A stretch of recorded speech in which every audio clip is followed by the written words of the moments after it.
both studied together in the game design course over at AIE. Would have been 2018 and 19, I believe.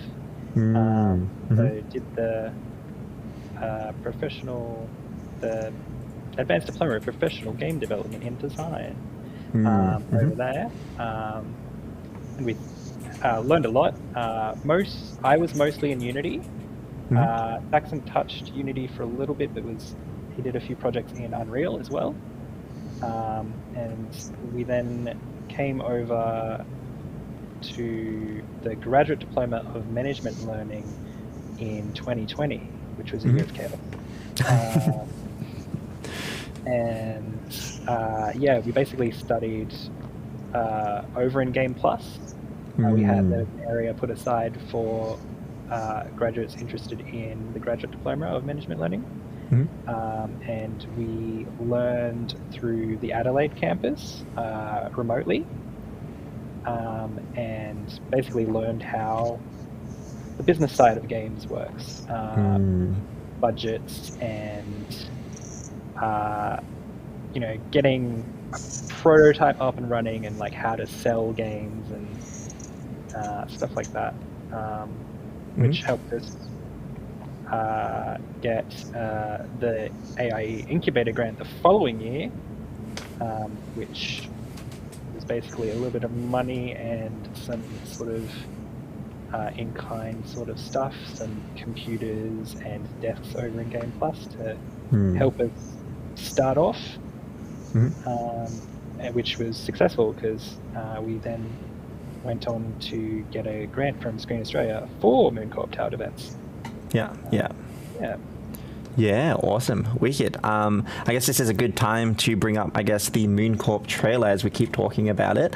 I'll bring it up right now. Here we go.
I still really like that trailer. It's a really good trailer. Yeah, goodness me. Well, I guess, tell us a bit about it. What is MoonCorp? So MoonCorp, we're pitching it as the ultimate CEO and military strategist game, where you get to be the owner of your own company, where you run defense contracts, and you also have to build up your company that then runs these defense contracts. So you can see in the trailer here, there's been an alien invasion on the moon, and you're one of the people who have been tasked up with stopping this invasion. So you get to build and customize all of your own turrets as a tower defense company, and then you get to build your physical company, which also runs this. So we've got a large skill tree where you can upgrade all of your turrets, and then to run the skill tree, you then have to make all of the desks and talk to all of the people in your office and hire them to make the company run. And then outside of turrets, there's then things like mechs, laser blasts, things even like satellites that you can hire other companies to outsource needs when your turrets aren't quite making it all the way through. Yeah, that's a super cool and unique idea. I really like the twist on the tower defense genre and that kind of combination you're bringing with the company management. How did that idea come about? When, as Blaine was saying before, when we were doing the game's GDML course, so learning how to run like an indie studio, we were looking at a lot of things where, especially when it was just the two of us starting the company, something that we could start with and release on our own. And we thought a tower defense would be a good type of game to start with. Through that idea phase of looking through developing what would be a unique tower defense game, we came up with this idea of running a whole corporation alongside of it. And we tried a couple other ideas pitching to different people in the industry about what would be interesting and why it would be unique. And the one people particularly had a connection with was this idea of running a company, talking to people and running the business alongside the tower defense, which did worry us a bit because it's a whole nother, I guess, game next to a tower defense game. But the idea is fairly unique, and it's a good balance between doing missions and then coming back to the office. We're looking at incorporating a lot of the kind of funny office antics you think you'll be able to get up to, whether it's decorating and making your office more enjoyable for your employees to work in, to running around to printers and fixing paper jams and hiring more staff to go through. So every time I guess we engaged with people to see what their thoughts were on that. They said they really liked it, but it's to deliver on that, we've kind of expanded from a 2-person company up to like 14 now.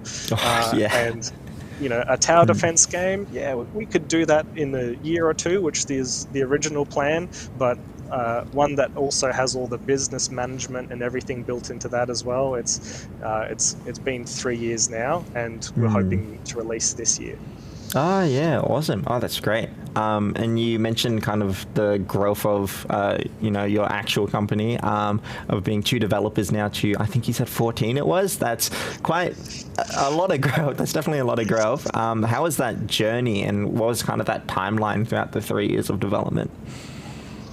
Do you want to talk about a bit of the start? Yeah, so like 2020, so like the first concept idea was like around about April 2020, somewhere about there. Initially, it was just going to be like tower defense alone.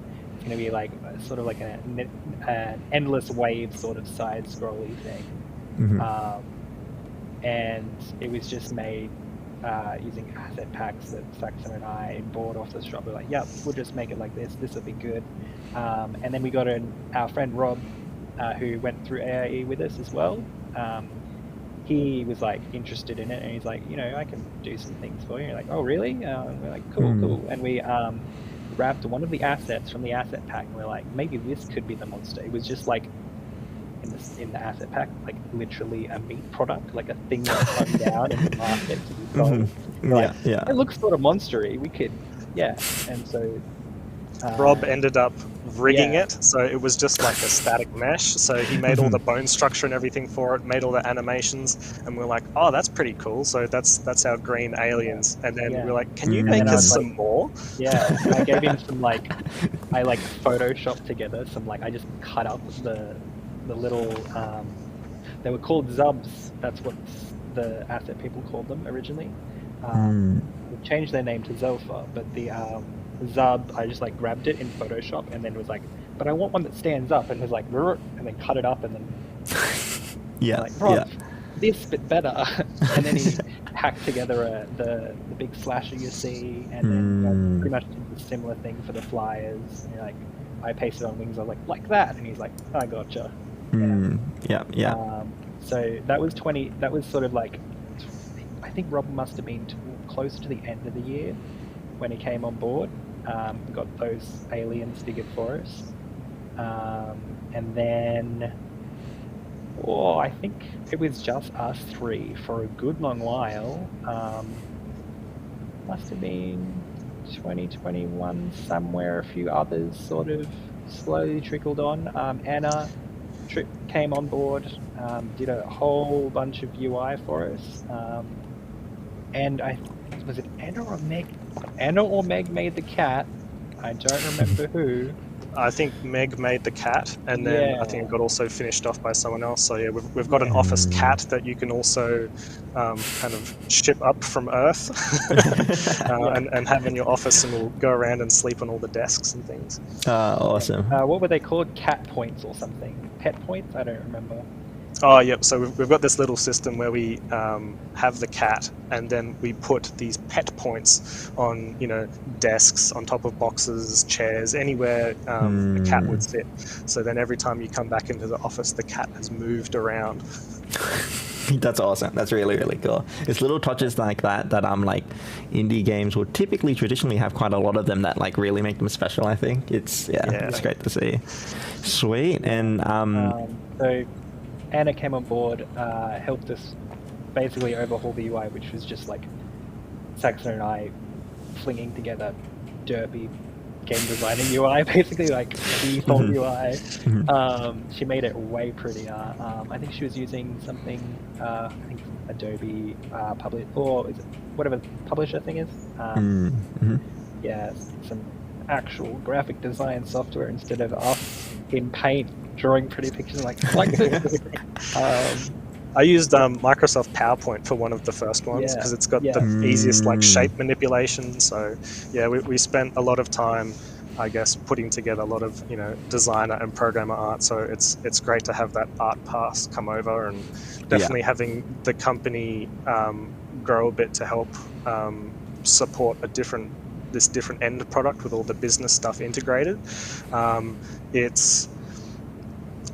I don't think there was any particular way to avoid it, because when you start a company with 2 people, you have to start designing a game for 2 people. And then as we've expanded and fleshed out the idea more, we've had more people come on, and then the scale of the game has changed, because it's very different working on a 2-person game compared to a 14-person game. So we've had to change a lot of how we work together, and also how the game is built. There's definitely a lot of things that we're stuck with now, including bad naming schemes that are quite difficult to change because there's a lot of code dependencies on them. So a lot of it's interesting. It's really interesting trying to deal with I guess the growth of a company, a business, a team, along with a game. It definitely has some issues that you have to deal with. Yeah, right. Can imagine. Goodness me. And I guess of the 14 people you've currently got now helping out in Kite Shield and Moon Corp, what's like, I guess, the departmental breakdown? So like, how many artists do you have? How many programmers, designers? What's kind of like, I guess? Roughly, so 1, 2, there must be 4 designers, roughly 1, 2, 3, 4 or 5 artists. Most of us are casual. I think that's one of the biggest things is that our studio is also mostly casual. So even though we've got 14 people, it's quite a different spread to when everyone's available to be able to work. So I think like actual work output wise, we might have, Blaine, would you say maybe about 2 in each area? Like if if everyone was people, like probably if we combined people into like a full-time output. Right. Maybe 2 designers, 2 artists, and 2 programmers. Probably. That'd probably be if we were all full. Yeah. Sounds about right. Gotcha. Okay, that makes sense. I'm gonna throw kind of a curveball question at you because you mentioned the full-time workload in comparison to the casual workload.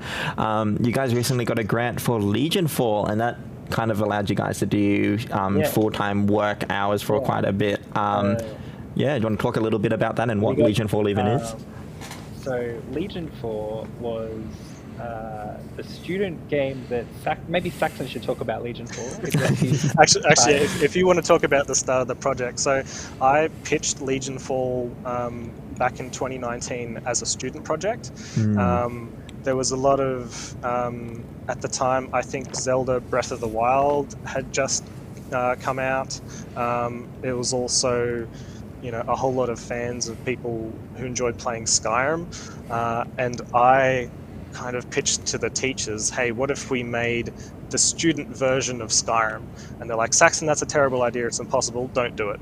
And I was like, but what if we did it this way? And they were like, no, there were these problems with it. And then I went through each of those problems, figured out how we could fix them, and then I said, now what about this? And they're like, this seems awfully risky. And then I kept going around to each of the teachers, and then I said, well, how about we have an Unreal Engine game that's using only Unreal Engine features that already exist, and we tell the story of a Roman scout going through forests and valleys, encountering some enemies to try and find a lost Roman messenger.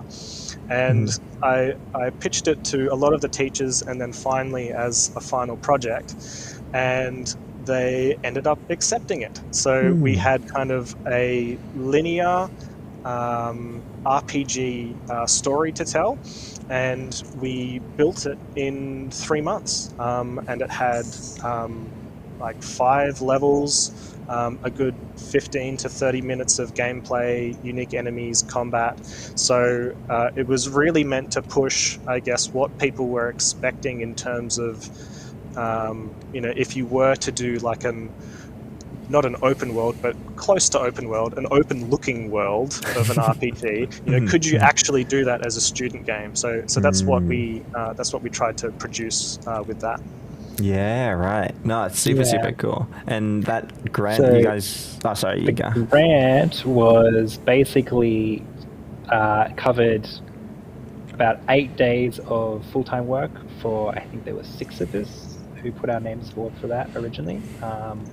Put our names forward, it was back in like November 21, 22, November before now. 21 sounds right, yep. Yeah, so we put our names forward for that. It was successful, oh my gosh.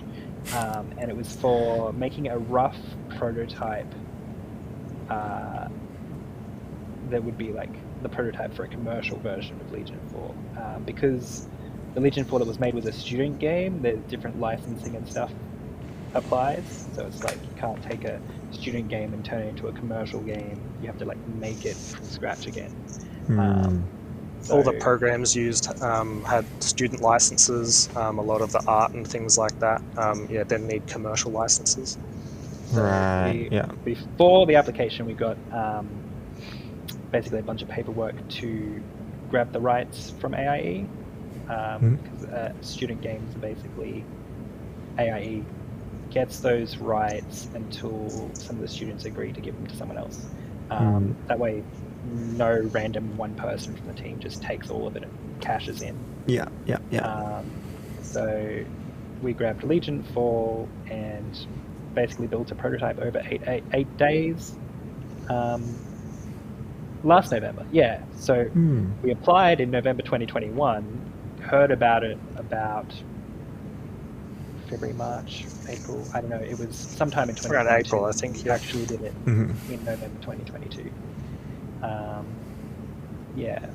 And the prototype version is a little bit different than the standard game was for the student project, because we only had 8 days instead of was it 3 months, 3 weeks? I don't remember how. Yeah, so we had 3 months to do the student project. So for that, we had the 3 or 4 levels. Yeah, can't redo that in 8 days. We knew we were a bit better than when we were students, but you still can't quite cram 3 months of work into 8 days. So we decided to go for a bit of a different tactic. Yeah, and so what we did was we were like, okay, like what could be really fun out of sort of Legion 4-esque game? Like we thought, maybe I was put in charge of basically figuring out timeline, like error-wise, what would make sense, what we could do, and we sort of hilariously settled on like, hey, tower defense, we know tower defense, and it's sort of roughly what the prototype ended up being, basically more like I guess keep defense. So you have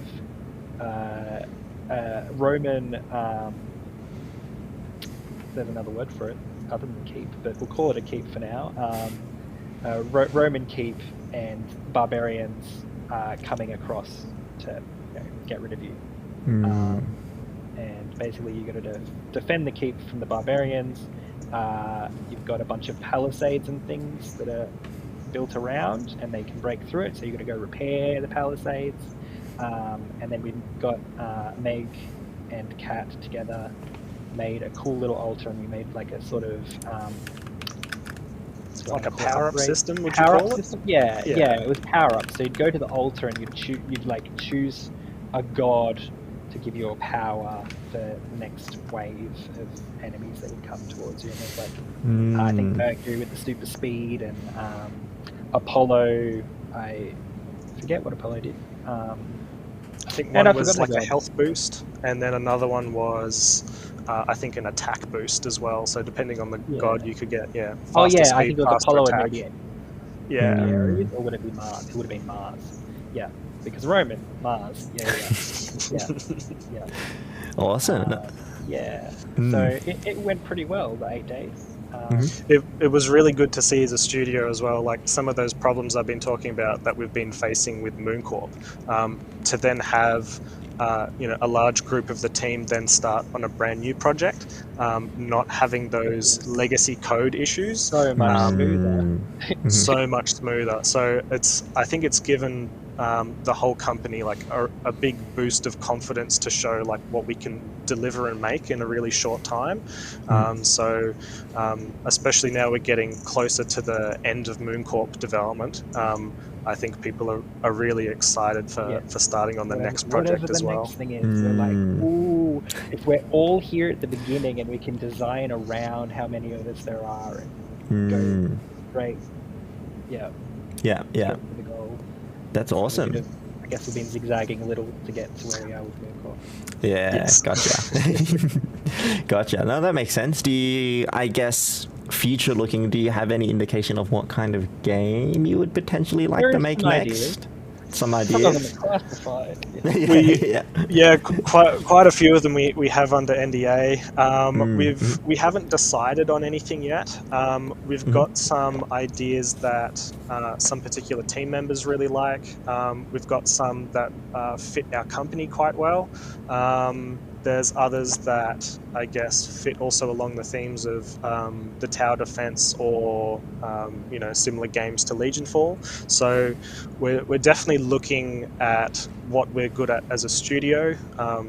I guess our current IP as well, how we can build on that. And then I think one thing we're quite certain of, especially building the company has taken time, building MoonCorp has taken time, adjusting to the company size, adjusting MoonCorp to that has all taken a bit longer than expected. So for the next game, I think it's pretty well decided that it'll be a much shorter development time. Much more chill. Much more chill as well. So we'll probably be looking at I would say like within a full year of development. So especially since we've been successful with previous grants and things like that, I think we're quite experienced in knowing what grants and funding bodies are looking for, and also more so now what investors for games are looking for as well. So I think we'll be able to pitch something that's quite interesting, and then over the course of like a full year of funding, or possibly 2 years depending when funding starts and then completes, I think that's the kind of time frame we'll end up looking at. Okay, gotcha. Following on from that, actually, I have a chat question, and then I might toss it over to the MoonCorp demo. But gosh, there's a few chat questions actually. Well, one of them is from Dutchy X, which is: are you guys confident that Kite Shield will continue on as a company and develop games after MoonCorp? Judging off of your answer, I'm taking that as a yes. Yeah, that's super awesome. Absolutely. The way we've constructed the company is for it to survive long term. So especially it depends how you design your company, whether you build very fast, get a lot of income coming in from what you're developing, and then continue to ride that. We've definitely gone for a much longer term setup. So in terms of our costs, they're really quite low. Like, we've got things like websites, even things like posting your games on Steam and things. It's one-off costs. So as our backup plan, if our funding stops coming through as fast as it does through grants and other means, we know that we can switch back to working from home, and then also possibly changing to a different style of game to make that's easier to make from home, and then continue the company going, whether it's in a physical location or not. But the preference is to always have it in a physical location like Games Plus, just because it makes collaboration so much easier. We've done quite a lot of working from home now as well, because we started the company pre-COVID, and we've lasted all of COVID. So a lot of our systems, whether it's through Discord, Trello, all of those ways to organize and run a company, we can do that entirely remotely. But we definitely prefer to work in person because it's just faster. You can solve problems faster. Literally turn around and be like, hey, that one thing, and you don't even necessarily need to say words. You're just like, oh, yep. Yeah, it's definitely helped, and the funding, of course, helps with that as well. So just like we had the solid 8 days of like full-time work, everyone coming in to work on Legion Fall, it allows you to make games that fast. Like, if we tried to make the same Legion Fall prototype that we did in 8 days, like, I would say that would take probably a month online. Without that, it's just a lot slower.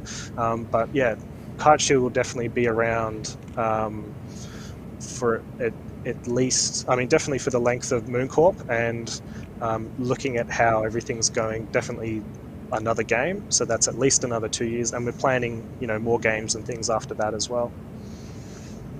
Awesome. That's great. I hope that answers that question, Dachi. That's sweet. There's one more question that's super, super good. I think I might save it till the end. Okay. Yeah, I'll save it to the end. It to the end. Well, so for now, we're going to bring it up to the Steam demo that you guys have recently put out. I'm going to fade that one in now. There we go. So this is Mooncorp.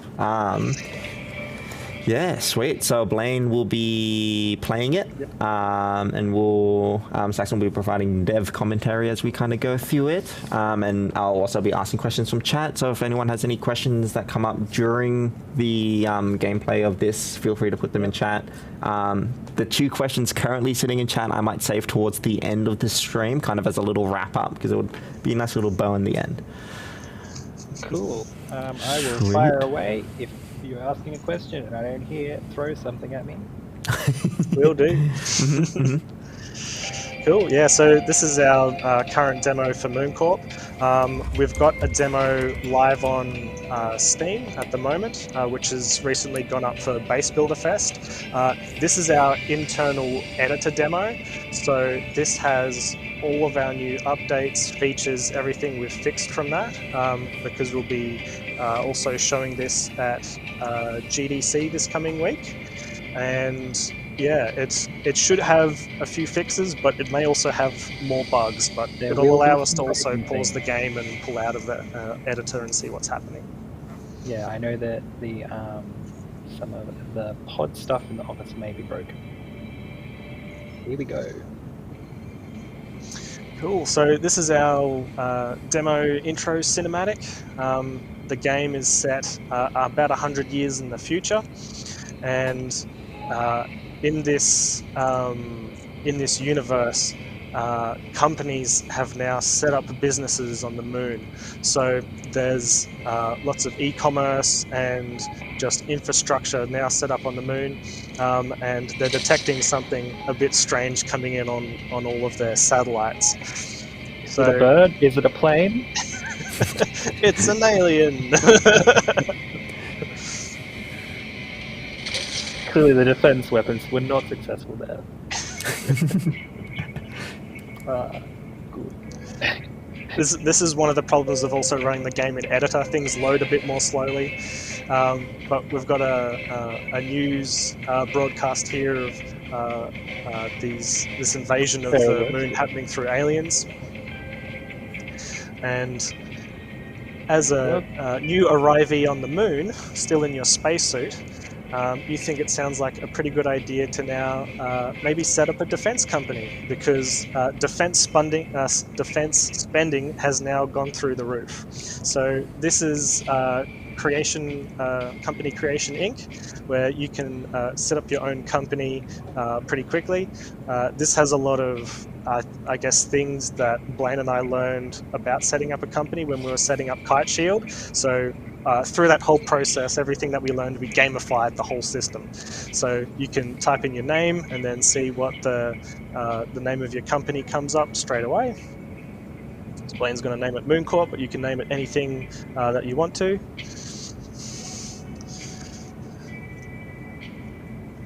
And then you also get to customize your founder, so you. So we've got a range of different character meshes that you can choose from.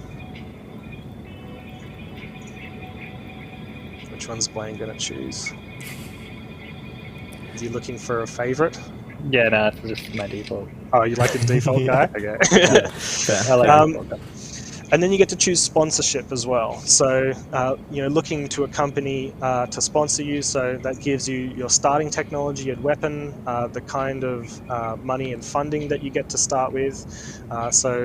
Most of the weapons are broken down into 3 categories. Blaine's chosen the missile launcher, and then we've got the rest of these features that will be added for the final game as well. So we're looking at other things like the company structure, having certain benefits but then disadvantages to other parts of your business depending on how you set it up. And lots of other things that we'll keep adding in soon. See, my character is chosen and it's updated. Yay! So the bottom of the building that we've just entered in, this is a lobby of a much larger building. Do you want to duck outside for a minute, Blaine? So this is using like Unreal Engine's level streaming technology, so you can see the full outside of the city, or the dome city on the moon that you're in, and then you can see all the way up to the top tower of the building as well. So now that you've set up your company, you've now bought one of the floors as part of this building, and then as your company expands, you can continue to build more floors. So you can see the company logo and name has now appeared on the building, and then this is also reflected through everything else that you do when constructing your company. Some of the other local things that happen in this building as well, like we've got the news report happening. It's all broadcast live from this building, so you can, if you're cheeky enough, breaking in. That's awesome. That's awesome. You can duck behind the camera. So one of the later things we're going to add for the full game is that there will be like a security guard in the room, and then he'll come in and try and turf you out when you get in the way of the camera. And Millie isn't very impressed that you're in their live broadcast studio. Mm-hmm. So now that we've purchased one of these floors, we can now go into the elevator. So we've got this system of the buying and purchasing floors. So now that we've got a newly purchased floor, you'll now be able to head to that and start building your company. As part of your new company, you were given a Jimothy robot. So he basically tells you everything you need to know to run your company, and there's like a little automatic machine for paperwork and a whole lot of narrative stuff as well that Blaine has built into the game. He runs on the patented T engine. He orders tea in from Earth. It's great. Very nice, very nice. Oh, and we can hear somewhere, I heard Kitty. I did hear a cat somewhere.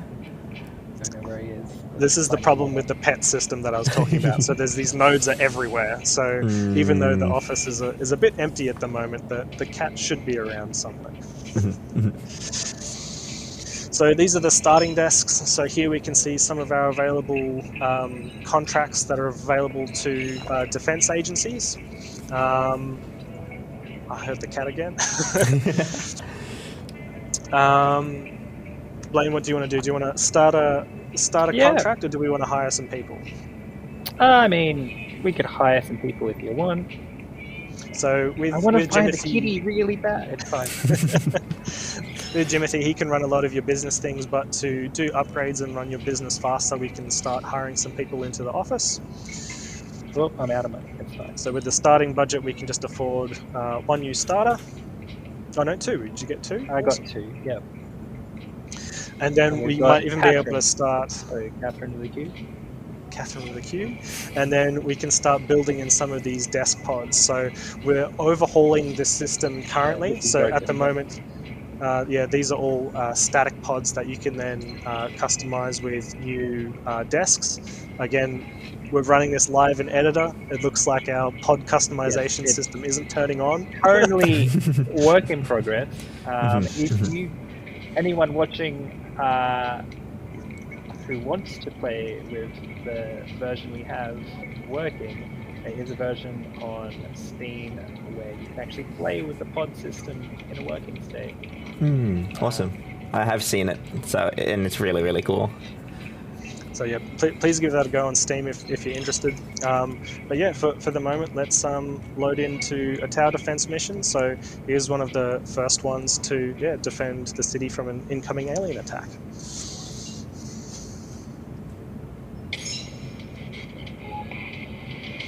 So here we are, we've got our drone and our deployment truck.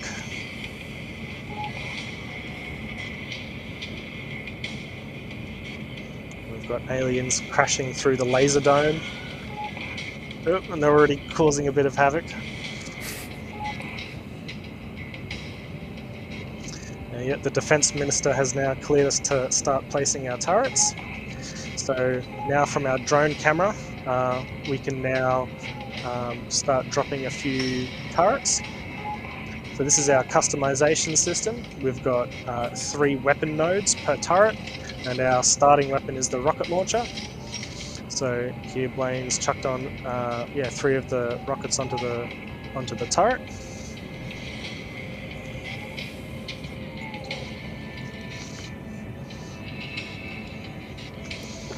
Now some of the aliens will start coming out of the ship to come in and try eating the humans on the moon.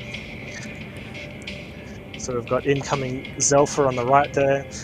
We've got some local security guards as well, so they're armed to try and hold them back a bit, but I don't think they're gonna last too long. Oh, we've totaled a police car already. So I actually do have a question from chat, which is how many variations of aliens are currently in the game?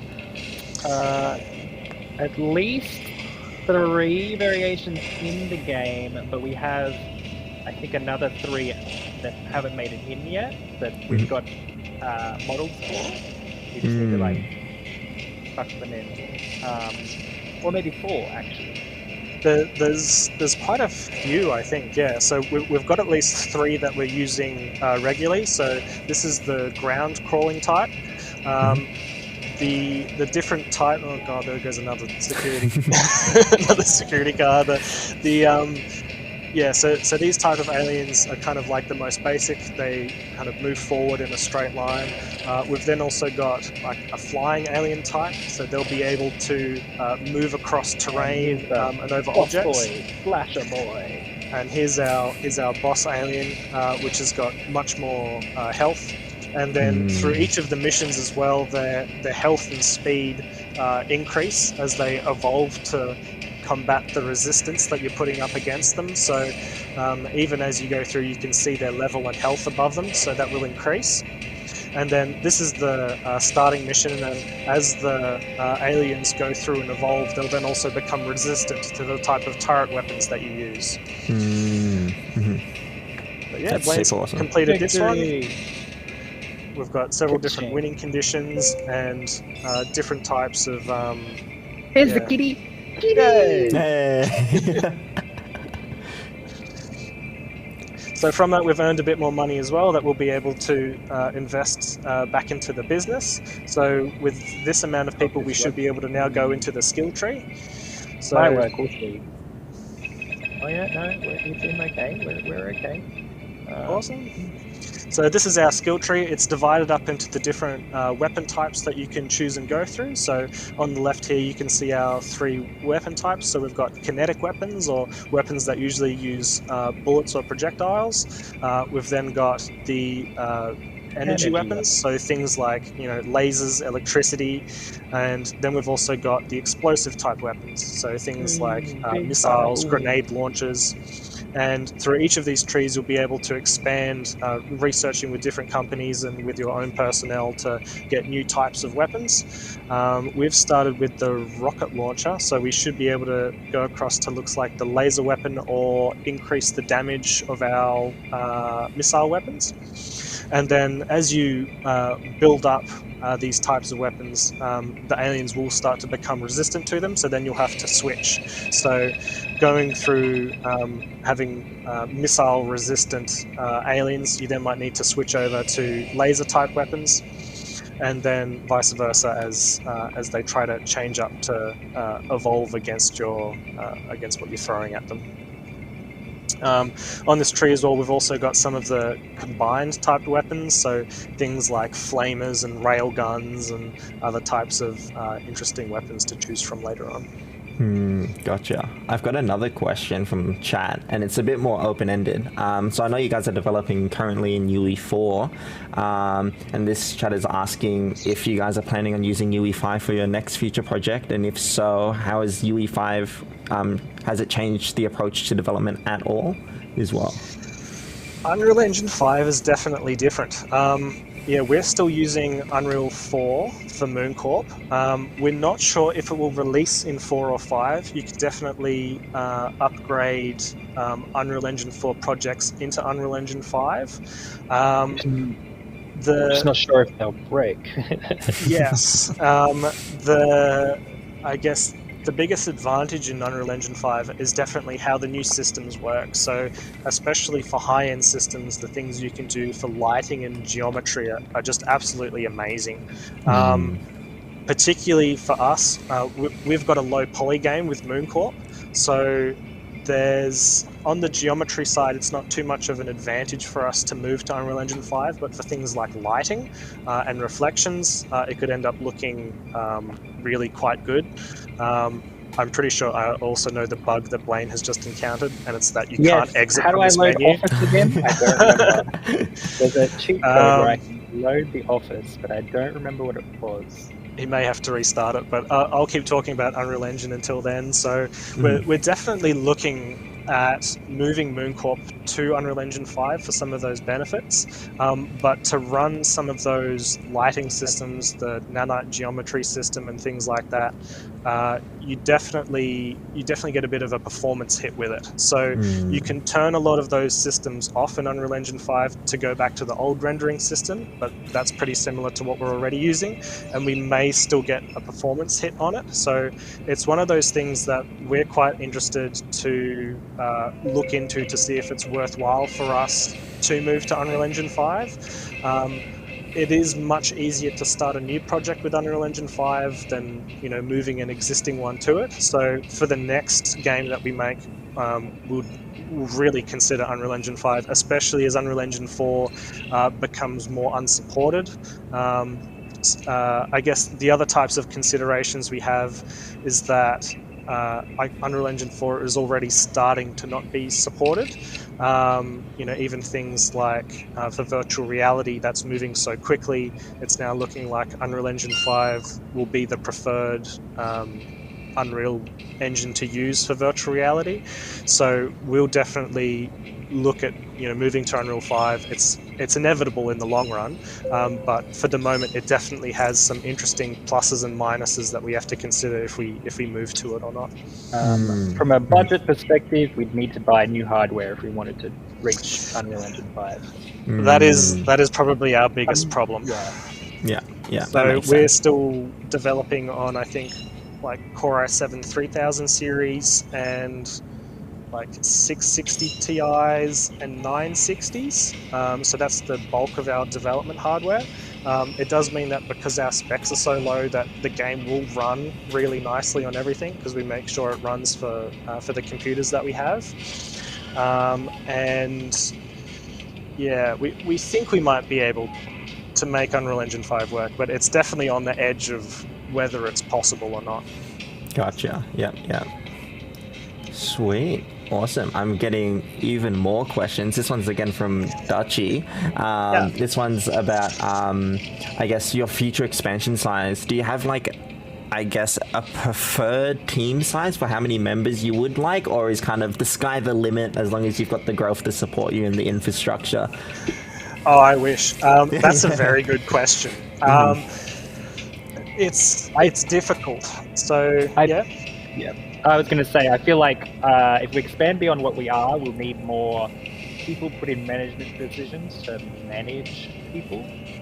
So that's definitely, a facet of one of the things. So as you grow the company or any type of business, having a clear, basically you need a clearer hierarchy the larger a company is, or the more people that you're dealing with, to make sure that the decisions people make are filtered in the right structure.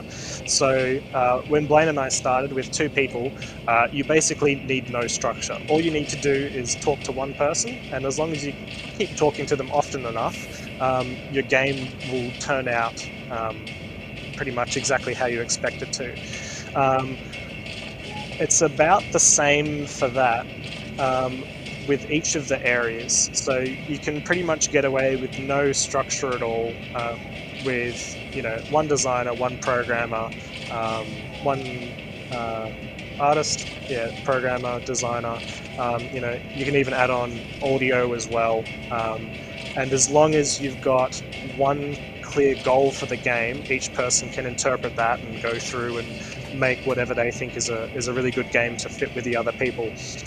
But as you add more people, particularly in areas where work starts overlapping, like 2 programmers working together, we've actually had this problem recently where it usually happens for us when we end up having tight deadlines. So particularly for our last Steam build, also having the team work efficiently while under a bit of pressure to meet the deadline, we've ended up like writing over some of our work. So one person's done one work, the other person's come in and gone, oh, this isn't working, and it's just deleted it and then put something else in. Then the other person's come back and then gone, where has all my work gone? So that's like one of the examples of things that can happen when you've got people working in teams together, and usually you just talk to the person, you sort it out. But when you're kind of releasing the game the next day and people are on different schedules, these things end up happening. So at our current size, we're already starting to require team leads. So as kind of like the design head, I'm looking across the whole game in all of the streams as the producer as well, to look at timings of all of the different types of content coming together. And a 10 to 14 person team is kind of the limit for one person looking over everything. I did it again. Especially he's stuck in a level again. I was I do want to upgrade things, so bad. So as your team size increases, you definitely need to work together much better. So with our current team size, we've kind of soft implemented team leads. Particularly at the moment, MoonCorp is held back by programming and design. So Justin Cragg is now our programming team lead. So he makes sure that there's one consistent vision for programming and how things are implemented across all of MoonCorp. And that's definitely the things you have to start implementing to become bigger. So we could increase our team size, and it definitely depends how well people work together. So this is one of those things as well where you can hire, the most talented designer, programmer, or artist, but if they don't communicate with the rest of your team, you can just end up having them, delete over the top of, work or planning or something that's already been created. So that's definitely something that we always end up looking for when we are doing hiring and things like that is, how well can you communicate? Because being able to go through that, figure out what the rest of the team is doing, how it's being created, and how they can contribute to that and enable the project to move along successfully is, the end goal everyone's trying to get to. So I guess that's a bit more of the like a longer answer for that question. But yeah, probably we're limited by size at the moment. I would maybe push we could get up to 20 people, but they would definitely have to be people that had really good communication skills to manage a lot of those things by themselves without requiring more team leads. We might consider going a bit bigger if we had the funding to do so. So maybe for a next project, if we got a particular publisher on board, and people are expensive. So if you need to pay someone's, $50,000 salary a year, 10 people for 1 year already equal like $500,000. So for 1 year of development, it costs $500,000 to make be able to have people work at full time. So if you're looking at more than that, like 20 people, it's like, somebody would have to fund us for a game for at least $1 million to make something like that work. And then we would definitely put in a solid hierarchy to be able to manage that many people. Yeah, okay, that makes sense. Goodness me. I had another question come through as well. And this is, I guess, a bit of a long-winded one, which is what's the toughest part about starting an indie studio, and when can people expect to buy Moon Corp? Those are two very good questions. So was it the difficulties of starting an indie studio? Yeah. It might be a bit hard to say exactly what the hard things are, because I think it's different for different studios. So, depending on who you are and what your skills are to begin with, definitely, you'll struggle with the things that you don't know. So for Blaine and I, running a business at all, I think, is quite a new thing for us. Some people have, parents who run businesses. Other people, have parents who are in, government, or, sometimes, if you're like a mechanic and things like that, there's heaps of, benefits to making a game about, mechanic things, if, your family and things already know things about, running a mechanic shop. So I think for us, the business was a new thing for us. Doing the GDML games business course through AIE was really quite eye-opening for us. So through the standard AIE course, you learn how to make games, but not necessarily how to sell them. So to be able to commercially sell them, that's what the postgraduate GDML course teaches you. And then we were just like, wow. In that course, they expect you to know how to make a game and then do everything else for the course to be able to learn how to sell it. So that's things like analytics, marketing, being really specific. They touch on some of this in game design, but the target market for an audience. When you're designing a game, it's like, oh, well, it's for this target market for people who enjoy those games. And then when selling it, it's then, well, how big is that target market? Is it 500,000 people? Is it 2 million people? Do you want to make a game for 2 million people or 500,000 people? And then that then changes what kind of game you make from a business perspective rather than a design perspective. So that's something that we've definitely had a first go at with Moon Corp, where we've got people who are interested in business management, office customization, and then also tower defense as a completely different genre that we're combining together. So things like our marketing are across two completely different genres, and we're hoping it's a good match, and there's definitely some fun aspects of combining them together. But it will be very interesting to see what those two audiences who are in two different, very separate categories think about engaging, people who like building companies running tower defense and people who like tower defense trying to manage a company. Will it get in the way? Does it add to the experience? So those are the kinds of things that we've had to think of as a business, as well as making it just fun for people as well. So yeah, I guess those are some of the things that we've been working through as while we've been starting up an indie company. Definitely, the people expansion and having people join your team. A project that's partway through can be a bit of a challenge as well. Definitely, having studied at AIE with most of the people that we're now working with, it really helps to have worked on projects before. I'd say one of the best things to do if you want to work on games with people or create an indie studio is do game jams, because it's the closest simulation to actually just developing games with someone commercially. That communication, that time pressure, having to coordinate everyone to a deadline. If you're quite comfortable with game jams, I guess running an indie studio is like that. Maybe not as intense. If the deadline's that close, it's that intense. But it's very similar to that, plus a whole lot of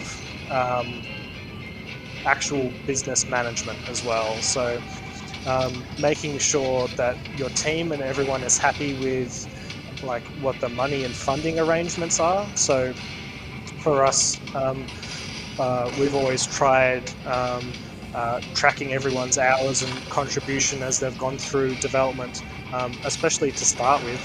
As a new company, you don't have any money, so making sure that you're recording everyone's effort, that they're either volunteering as part of the company, or the other way to do it is through I think it's revenue share as well. So once you get revenue at the end of a project, how that's then divided up among people. So it's one thing to have it in place, but it's another thing to talk with all of your team members and have them agree that how you're running a company is fair to the work that they're putting in as well. So I think that's definitely some of the some of the difficulties we've encountered, because it's definitely hard to do it the first time.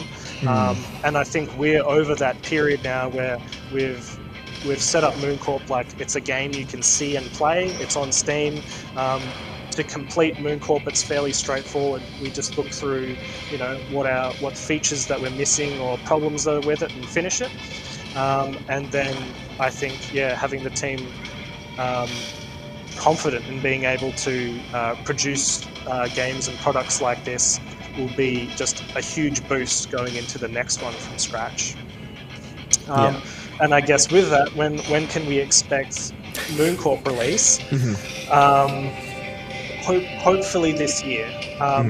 It can always be pretty cagey for developers saying when they will release a game, and having now developed one for 3 years, I can definitely see why, because it's quite easy to change a game release date, which will have a huge effect on the game's performance. And there's lots of different options that you have. And as you see, I guess with most game releases, is that what would you say? Maybe 50 to 20% of the time, the developers get it wrong. And then sometimes it even goes out when they've made a mistake, and then the game has a terrible release as well. So For us at the moment, we haven't signed on a publisher yet, so we don't have to be too careful about it, but we have also had numerous successful grants now, one of them being the Screen Australia grant, and the requirement for getting that grant and completing it is the release of the game that it's sponsored by. So we put MoonCorp forward for the Screen Australia grant. So as part of us finishing that grant, and getting all of the funding for it, we do have to release it. With that, so we then end up, managing that relationship with Screen Australia to what they're expecting and to what we're expecting. And at the moment for us, it should be this year, but that's from a development point of view. So we still need to engage properly with a marketer or a publisher to release MoonCorp, because it's very difficult to do marketing alongside game development. We've done it for a little bit now, and it's as hard as doing the actual game development. So it's like creating two games at the same time, which when you're a small indie studio part-time, it's pretty unsustainable. So we've definitely done our best, but especially now that we've got the extra grant funding and things like that, it's something that we're looking to get a publisher on board with, or hiring a marketing company to help us deliver some of that marketing. And then with that in mind, those kinds of costs are then recouped through the game sales. So they're looking at, when is the best time for you to release to actually, be heard and seen online. So with COVID and everything happening through there was a huge disruption to the games industry, to games development. And at the same time, there was also a huge boom in funding because games were being purchased over COVID. So with game development down, money up, and then all of the restructure, you've suddenly got heaps of companies with delayed games with heaps of funding now finishing games. So the release lineup for this year is absolutely insane. You've got delayed games from Bethesda, like Starfield, like every single month. There's close to it, or I'm pretty sure there's like one AAA game being released every month this year. So to be able to slot in our indie game, that's what we'll be talking to publishers and marketing companies about, is if we do it this year, will we even be seen? From a development point of view, I think we're quite confident we can make that. But if we release and then Starfield then comes out right over the next day and all of our marketing just gets buried, we'll get, I'm sure, some positive Steam reviews, hopefully, and then maybe that's about it. So that's the kind of thing that you would delay a release for, to make sure that you do actually get some some unique interest in your game at the time. So I would like to say hopefully this year, but we'll see what marketing and publishers have to say.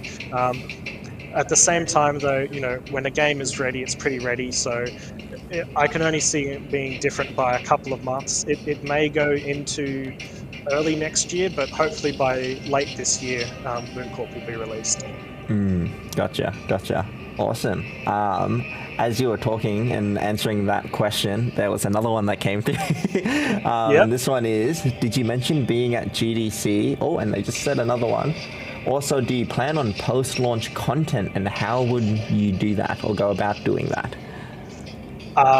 Yes, and hopefully with funding from a MoonCorp release. So yes, we will be at GDC. I'm heading to GDC this Saturday. I'll be there for a week.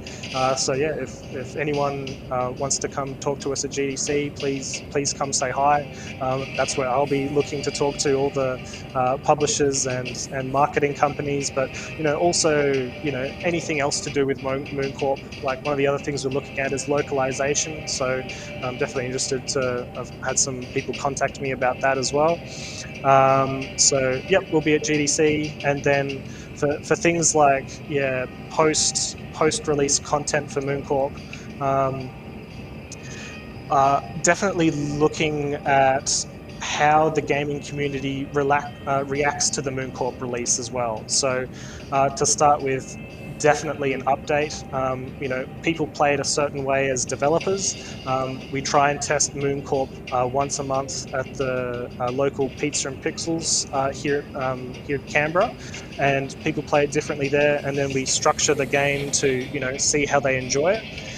But again, once it hits a full Steam release, it'll be interesting to see what people engage with, of course, what bugs they find.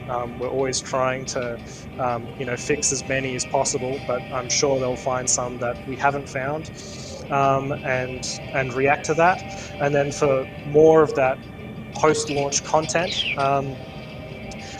we're looking at some of it being user-generated in the future. So a lot of our mission campaign levels are all handcrafted.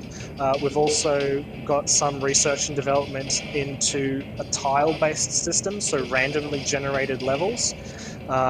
We'll then look at expanding that into hand placing those tiles in a map generator for user content, because it definitely takes time to make maps good, and that's something that we would love to do for post-release expansions and DLC.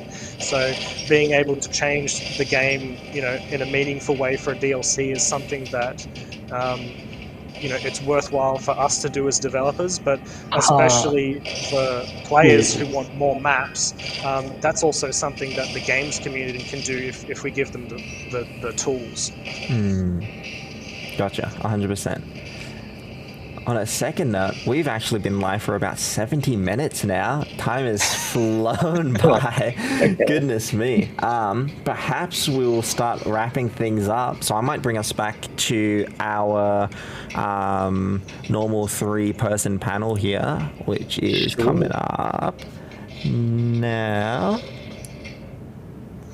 Awesome. Sweet. Well, if anyone in chat has any final questions, now is the time to ask. Geez, yes, there was a lot of information. That was really, really good, though. Very, very insightful. I think a lot of people, at least when I'm out at expos and stuff and talking to prospective students, really love the idea of going indie, but it's almost romanticized in a way when there's actually, so much work that goes into it, and the amount of effort and, the grind you guys have been putting in over the past 3 years. It's really good to shine a light on that, I reckon. So, yeah. There's definitely a lot of different ways to do it as well. So I think one thing that a lot of us like is working together as a team. It's something that you definitely do through AIE when you're working on projects with the team. So it can be, I guess, easier to manage development with a much smaller team or just by yourself. But I would definitely recommend, if you're trying to do something like that, is to finish the product first, or at least get it to a fun, playable state. And then you have to move to all of the things like marketing, talking with publishers, and things like that. So as we've grown as a company, it's gone from me and Blaine working on everything on the game to really doing more of our business roles. So me as CEO, the Chief Executive Officer, and then Blaine as the CFO, the Chief Financial Officer. You really need to commit to those roles to be able to get those business things happening, which means you're not working on the game. So for things like the grants that we've been applying for, a lot of effort. A lot of effort. Like 2022, lots of paperwork. Yeah, lots of paperwork. We've done more paperwork than game development in 2022, but that's also where the rest of your team then help you. So as I was saying, we've got 2 people, both of us designers, developing the whole game, switching to completely business, and then the development going out to the rest of our friends and team members in Kite Shield to focus on in their specialties, while we've definitely tried to handle the business side of it. So it's a tricky balance, and yeah, if you want to do all of it at once, having dedicated business roles definitely helps. But I can definitely tell you, for me and Blaine, we like designing and we like making games, and business is hard, and it's not making games. So it's a challenge. It's very rewarding, though, I have to say.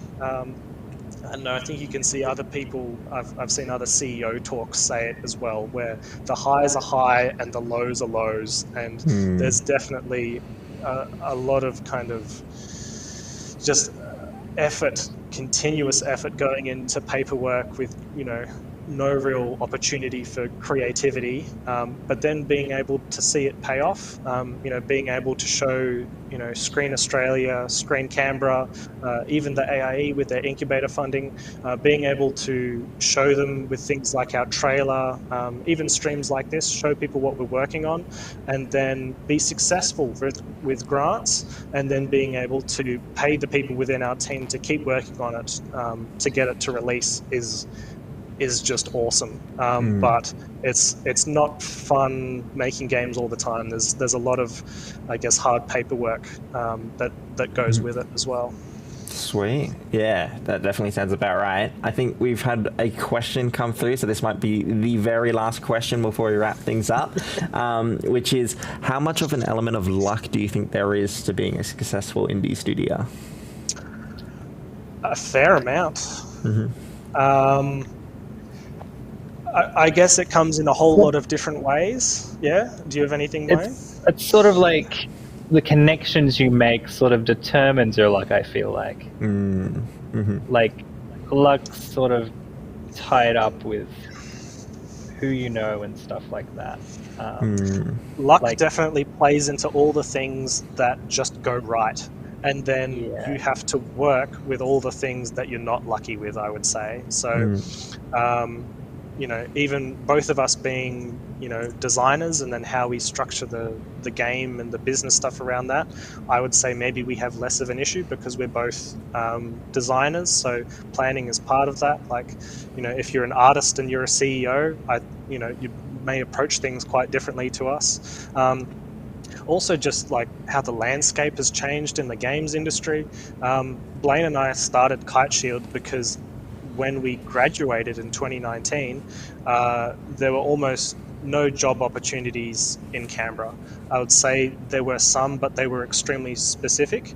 To get any sort of opportunity in the games industry, we would have had to have moved to Melbourne or internationally to use our skills. Far away. And the further away you go, the more it's like, beginner role, but have 10 years experience. You're like, oof. So that's one of the reasons why we decided to make a company, is because we thought, well, there's plenty of talented people here, and if we can provide a structure to help game development happen in Canberra and in the ACT, then that's that's an opportunity that we're definitely happy to put our time towards. And then since we started that and then got more competent at it, we've then had things like more government support, the Screen Australia grant, even grants within the ACT have now started accepting games under the Screen under the Arts funding. ACT. So we've gone from when we started with, I don't think any grants were available to us when we started in 2019. The Screen ACT with a maximum of $15,000. Okay, so that one did exist then, but I think even then games were pretty new for them. Yeah, it's very much like on things like that, where grants are concerned, there's usually like a person from games on the panel, but they've got to then do a whole job of explaining how games work and all that to everyone else that's on the panel, who could be like, people who are used to movies and stuff like that. And then with 2022, the Screen Australia one, I know at least some of the people at Screen Australia are now like in games, have worked in games. So they had more of an idea of what they were looking for, what they needed.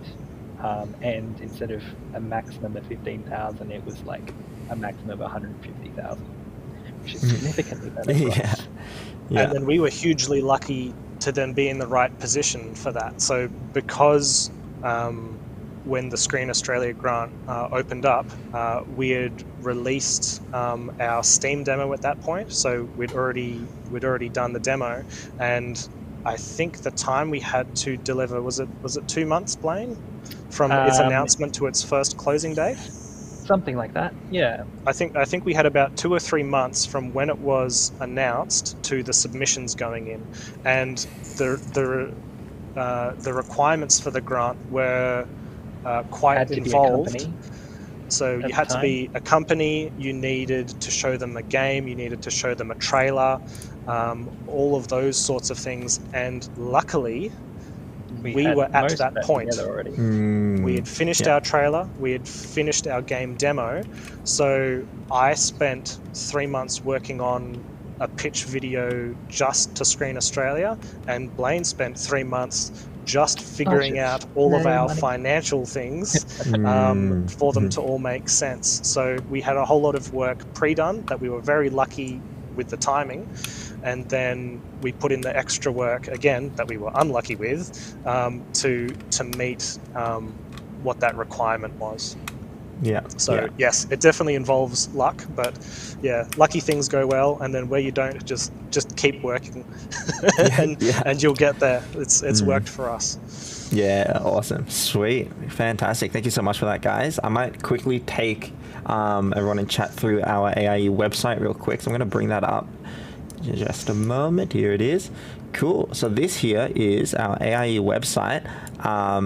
So if you'd like to go on a similar journey to Saxon and Blaine here through AIE, you can go visit our website at aie.edu.au. If you go over here to the courses page and hit all our courses, this is a great snapshot of everything we offer here at AIE, all the way from introductory courses up to the starting your own studio, GDMO, and career courses. Another really, really cool thing I'd like to recommend people go to is, if you found this live stream really good, is go over to the showcase tab and live streams. This here is just kind of a repository of every single live stream we've ever done, and you can sort them out by category. So if you're interested in, say, game dev in general, just hit that button and bam, that's all the game dev stuff. There's a huge library. Highly recommend it. This one here, 3D artist AIE William Minter, was one I did fairly recently. It was really cool. As well as if you have any questions that were unanswered throughout the stream, just hit us up. This button here, if you hit ask us a question, you can type in a question, it sends us an email, and we'll be more than happy to answer you guys. But that's pretty much it for what I wanted to showcase. Is there any final words of wisdom from you two? Any budding advice for any potential future game developers? Definitely the questions that have been coming through have just been awesome. If you have any more questions for us, feel free to reach out to us on our website, which is just kiteshield.net, or Blaine and I are also on Twitter and Discord and things like that. Yeah, for general advice, I guess, is just keep motivated. If you like making games, it's worth getting through the stuff that you're not motivated with, because making games is definitely a lot of fun. So make sure you enjoy the bits that you enjoy doing, and just keep slogging through the bits that you don't, because in the end it's definitely worth it.